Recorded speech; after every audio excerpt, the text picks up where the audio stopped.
Ragamuffin Photo Challenge, 5 days to improving your photos of your pet. I'm Caitlin J. McCall of Ragamuffin Pet Photography. I am so excited that you're here to join me. I thought I'd send out this welcome video just ahead of the challenge so I can run you through what the challenge is going to be, how it's laid out, all of that sort of stuff, and we can hit the ground running when it comes to day one. So first up, hi, welcome.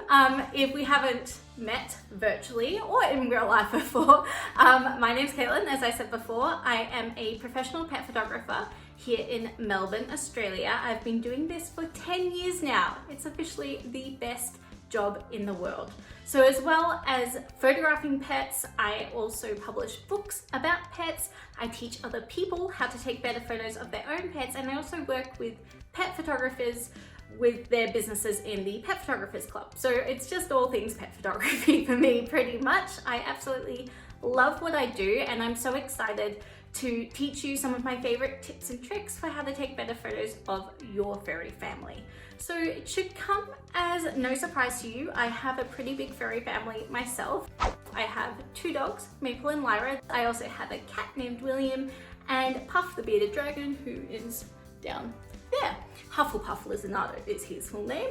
What else about me? I think that's about it. What about you? So basically, I'm assuming if you've signed up for this challenge, you really love being creative and you love learning new skills. You almost definitely have a furry family of your own, but probably you struggle to take good photos of them. I hear all sorts of problems that people have with their own pet photography. The photos are too blurry, they're too dark, their pets won't look at the camera, the colors are wishy-washy, and in general, the number one complaint that I hear from both my clients and my students is that their pet is impossible to photograph.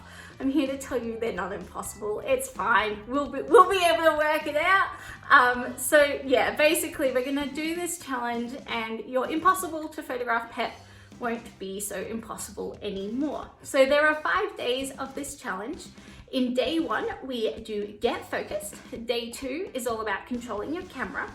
Day 3 is about natural lighting. Day 4 is about creative composition, and we finish up on day 5 with get down low plus a few extra little bonus tips and tricks.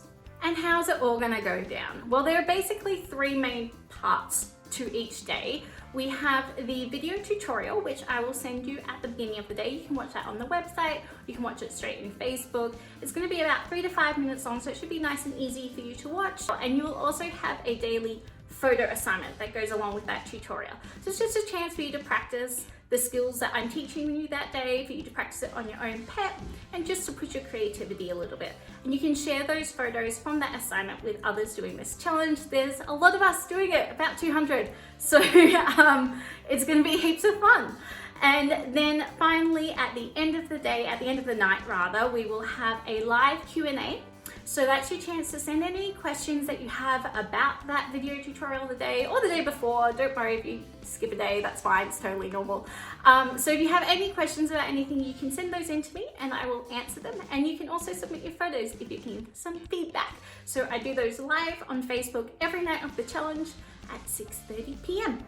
And finally, what's in your camera bag? What do you need to bring along for this challenge? Not much, don't worry. The first thing I recommend having is some really high reward treats. Now, every pet is different, but you probably already know what they really love to enjoy. So whether or not that's little bits of cheese or some cheeky schmackos or some cat treats, whatever it is, it makes it a little bit easier. I'm gonna teach you tomorrow with how you actually go about using those treats, but just having them on hand will be great.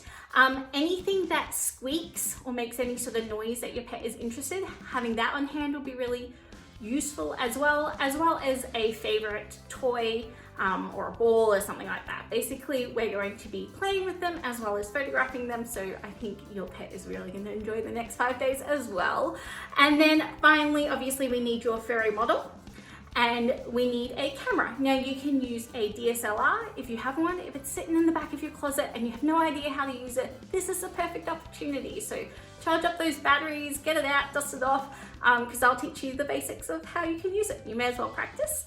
Otherwise, if you don't have, a big old fancy camera, that's totally fine too.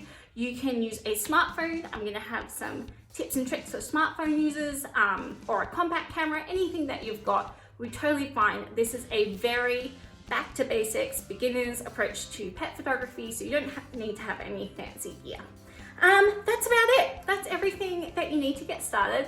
I can't wait for you to jump in tomorrow. I'm really excited. If you haven't already, go ahead and join the Facebook group, the Ragamuffin Camera Club. That's where we will be doing the live videos, so you can watch them live and comment in there. Yeah, I'm looking forward to it. Nice to meet you, and we'll chat again soon. Bye.